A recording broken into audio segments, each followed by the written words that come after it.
So we got a big one tonight. A lot of implications on the line. The Heat can clinch the Southeast Division this evening. NBA on TNT. Heat Sixers. Jared Greenberg joining us here. Always appreciate you spending time with us here, Jared. So you, of course, are up there in Philly. You got the game tonight, which means a whole lot for Miami. Well, really, the next three games. Maybe not necessarily tonight for Miami, but these next three games do have a lot on the line for the Heat. They're a win away from clinching the Southeast, which would guarantee them at least number 7. They're probably not going to get number 6. What do we know as far as availability tonight? I know Bam is questionable game time. Lowry's questionable game time. What do we know right now? Thanks for having me, man. It kind of feels like we're in Miami right now with this crazy weather in Philadelphia. It's like mid-80s. It's awesome. That's very nice. Yeah. Huge game for the Heat. Obviously, as you mentioned, it's kind of felt like the playoffs the last couple of weeks, and it's going to be no different over the next couple of days. And the injuries, this is kind of what's going on with his injury report is a microcosm of the entire season, right? The reason why they're in this position is probably because of all of these injuries they've had. As far as tonight, Bam and Lowry, as you mentioned, are both questionable. My guess, as we speak now, is that they're both going to play. And depending, I don't think there's any chance Lowry plays tomorrow, because remember, this is the front end of a back-to-back. And Lowry told us last week that the doctors had not cleared him as of last week for back-to-backs. Spo wouldn't go on the record this morning and talk about whether that has changed with the doctors yet. So I would imagine Lowry plays tonight, comes off the bench, limited to about 20 to 25 minutes max, does not play tomorrow. Bam told me specifically, while they're listing him as questionable with the quad injury, it's the hip that's bothering him more. And he was not allowed to do any jumping this morning at shoot around. So he's going to get some treatment back at the hotel this afternoon. He's going to show up for pregame warmups. I think if he's able to jump off of that hip, which he injured in New York, I think he gives it a go. Philly side, Embiid, do we know anything there? Like, are they all good to go? Yeah, so as of last check, they're not listing Embiid even on the injury report. Okay. The Heat don't have anything to play for, except they have the ability tonight with a win, the Sixers, that is, to guarantee that they play Brooklyn. And, let's be honest here, the Philadelphia 76ers would much rather face Brooklyn in a 3-6 matchup than they would allow the Heat. So if the Heat win tonight, this is massive. They keep the door open for at least one more day for them to crawl up, to climb up to the 6th seed. Still a Herculean task to get up there, because the magic number for the Nets is 1. Either one Miami loss or one Brooklyn win guarantees Brooklyn that 6th spot, and that would give them, because of what happened last night in Boston, that locked Philly into the 3 seed. So, Philly would love to throw with a knockout punch tonight and guarantee that they get Brooklyn. I've been wondering, so far today, what the Heat would wind up doing tonight. It sounds to me from what you're saying that they're going to be playing tonight, but It's the first night of a back-to-back. The Heat have to win 1 out of the final 3. They need to win the Southeast and then clinch number 7. They would have to win all of their final 3 and Brooklyn lose their final 2, which is not likely based on Brooklyn has Orlando and Philadelphia the final day. And you got to figure Philly's not playing anyone if they've locked up number 3 and they can't go up or down. So I was wondering, Jared, will the Heat decide, you know what? Let's punt tonight. We'll get one of the games, Washington, Orlando over the weekend. But then I also started saying to myself, Jared, I wonder how much you've noticed this year. How much difference has it made that teams are being watched as far as sitting guys on the nationally televised games? Have you noticed a difference this year? It's so funny you say that. I was just talking to some of my buddies, and I don't know how many games I've done this year, 25, 30 for TNT, somewhere in that range. And I can't recall a game where one of the top 3 players from either side has not, like, where we've had basically the top 6 players from each team, where we've had a game where they've all played. It's been absolutely ridiculous. But yeah, I mean, they're supposed to be more cognizant of it. But just to get back to your point though about Miami, and this is happening in the Western Conference too, where teams are like, all right, it's the bottom line is the Heat cannot risk that come Sunday, they are playing for, like you said, the 7th spot. Yeah. Right now, the Heat are still holding out hope that they can get to 6, albeit very difficult to get there. But the worst thing that can happen to the Heat is that they fall to 8. Yep. Right. And again, it's rare. It'd be very hard. The path for them to get there is hard, but it becomes a lot easier if you lose tonight. So for Miami, win tonight, get one step closer to avoiding 8, and possibly one step closer to getting up to 6. What do you make of the stuff we've heard about the new CBA in regards to players are going to have to play at least 65 games to, be in play for the big awards? Is that a difference maker to you? Does that mean anything? In terms of them saying, yeah, well, you know what? I'm going to play lots of games because I want to be eligible for awards. Yeah, I mean, I don't know that this motivates players to play more. And I also know that the players like to fault the training staffs and the front offices of teams for holding them out of games. I know there's a lot of scuttlebutt around the media in the NBA right now that their fear is that starting next year, instead of players sitting out games, we'll see players like we saw Giannis in the All-Star game, where they start the game, they get fouled immediately, and then they come out of the game just so they can say they played that game. I don't necessarily think that would happen because I think players are actually more cognizant of their per game averages than they are about playing games. So, a guy like, let's say, Embiid, who's trying to get to that 65 game threshold, again, that if he doesn't score in that game and certainly doesn't score 30 points, let's say, that factors into his situation. But I got to be honest, not to open up a can of worms on you here, but that this, as we're all hearing, and it's not been made official, comes into play next year. But I'm a voter, right? And it's not only in my subconscious, it's in my conscience that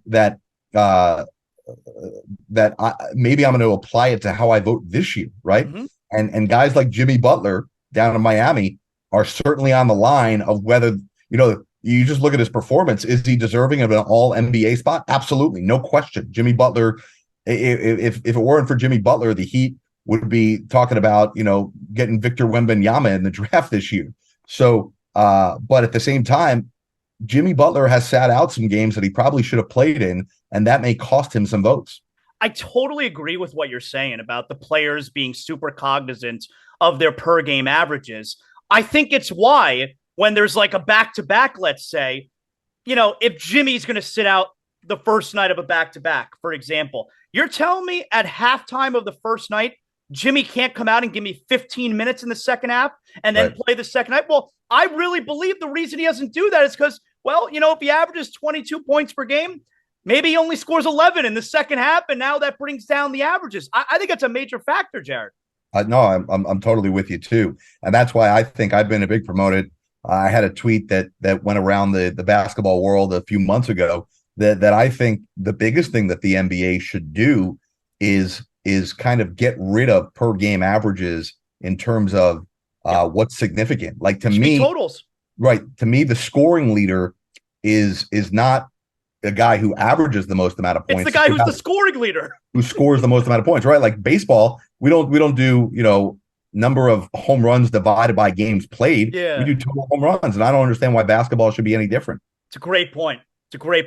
What do you make of the MVP? Number one, are you willing to tell me who you're going to vote for? Number two, what have you made of all the discourse surrounding the MVP this year? Yeah, it's crazy. Like, I love the conversation, and I love that the conversation starts so early in the year, because to me, and this goes right to the heart of our conversation about players not playing. To me, this conversation brings a little more integrity into the regular season, starting in October and November when we begin, maybe the way too early MVP conversation, but to talk about it all year long kind of gives us a measuring stick of where guys are in November, where they are in December, and so on and so forth. I don't like how negative it's gotten. I just think it's part of our culture, beyond just sports, and that if I say something positive about person A, that's interpreted as you saying something negative about person B, and that's not the case. And to be number 2 or 3 in the MVP voting is not a bad thing, right? Like that's us saying that you've had a really good year, but we think guy number 1 has had a better year. I'm more than comfortable telling you who I would vote for today, and I have my ballot, but I'm not submitting my ballot till Monday, and I have a lot more. I've still got more games to see, and I've got more thinking to do. So if I were to submit my ballot today, which I'm not doing, I would put Joel Embiid on line one. I think that he just has that dominant factor, and he's had those signature games like he had the other night against Boston that you just remember. That's part of an MVP resume. But that's not to say that I'm not going to switch my mind between here and Monday, today and Monday, and put Jokic back on line one, because I think it's really, really close. The Heat have had, and pulse of the Heat fan base this year, it's been pretty close to a not enjoyable season. It's been a weird season. It's been a rough season. And everyone is really ready for the playoffs to start, hoping that we get some type of surprise or excitement in the playoffs. Every year, no matter what seed the Heat are, it really seems that they're always a team that everybody's got to point at and say, don't want to play them. We know what that team is capable of. Do you feel that way about them this year? Yeah, absolutely. And talking off the record to people within the Sixer organization, that's what they're saying about possibly matching up with Philadelphia, with Miami in the first round, which is why they'd much rather play Brooklyn, because the Heat have two components that scare people. Number one, they have veteran experience, right? They've got guys who have won championships in Kyle Lowry, and they've got other guys who have been to the NBA Finals and had deep playoff runs like they did last year, right? Like this is essentially the same exact Miami Heat team that was the 1 seed and was really close to going to the NBA Finals last year, right? Yep. And if not for guys forgetting how to score the basketball and all the injuries this year, they're just as dangerous as they were last year. Number two, the Heat defend, right? Like the biggest issue with the Heat tonight, and we're going to see it against the Sixers, is can they score? And when you have a veteran team that has playoff experience and can defend multiple positions like the Miami Heat can, that's why they're as dangerous. And that's why a team like Philadelphia wants to do everything in their power to throw the knockout punch tonight to make sure that they face Brooklyn in the first round. Which do you have more confidence in making it out of the Western Conference? One of the top 3, Denver, Memphis, Sacramento, or one of the bottom 3, Phoenix, LA Clippers, Golden State? Oh, one of the bottom 3, no doubt. More confidence there, absolutely. And it goes to exactly what I'm saying about Miami in terms of the experience. I love Sacramento. They're a great story, and I can't wait for the country to see their home court advantage and how cool their fan base is. It really is like a college town in a way. Like it's the only pro team in town, and those fans have been through absolute misery for the last almost 2 decades. So they're ready to go, and that's going to be a fun atmosphere. But the Kings, they have 0 playoff experience, sans Harrison Barnes, and they have no defense. They don't play defense. So the two things that we're talking about with the Heat, Sacramento doesn't have. Memphis has a bunch of injuries right now to Steven Adams and Brandon Clark.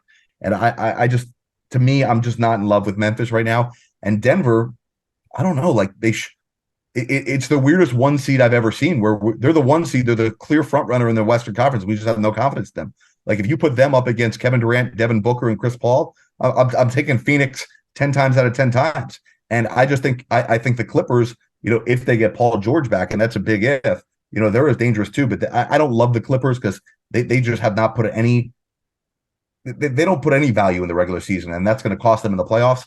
And the Warriors, right? Like, man, they get Andrew Wiggins back, which they're about to tomorrow night. They're going to be a really good, dangerous team in the playoffs. Has there ever been another year where someone can ask you a question like that, where you know what?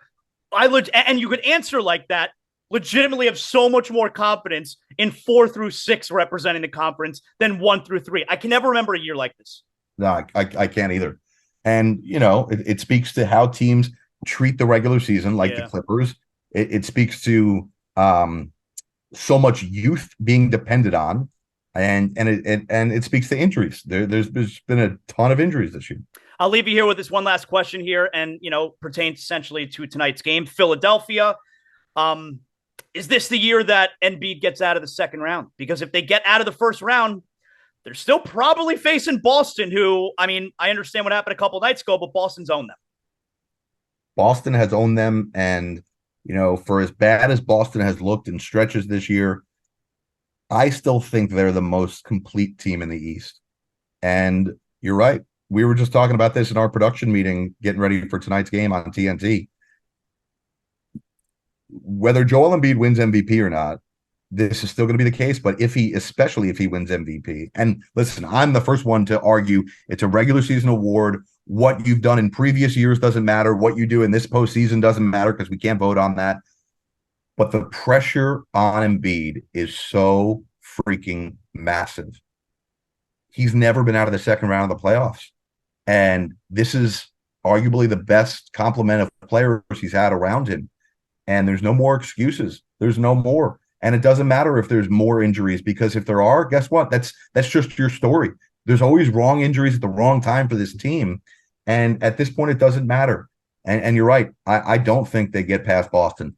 They needed Embiid to score 52 points to win by 2 at home against Boston, who didn't have, in my estimation, their best defensive player in Robert Williams, and their second best offensive option, and their best two-way player in Jaylen Brown. Win by 2, needing more than half your points coming from your big man, and they're without 2 of their best players, and you won by 2 at home. I think Boston beats them up pretty bad in the playoffs. I agree. How do you like me getting you out of here without a Kyrie Irving question? Have you done an interview? Have you done a spot this year without a Kyrie Irving question, Jared? I'll tell you what, man, I'm going to have flashbacks on this year, because I think you remember I was on like the Kyrie Irving beat for a while. I just kept on coincidentally being assigned to net games when everything that could possibly go weird and sideways with Kyrie happened. So it feels good not to talk about Kyrie. There you go. Jared, thanks a lot for joining us. Have fun tonight. I appreciate it. Yeah, it'll be a good atmosphere tonight in Philly. Thanks a lot, man.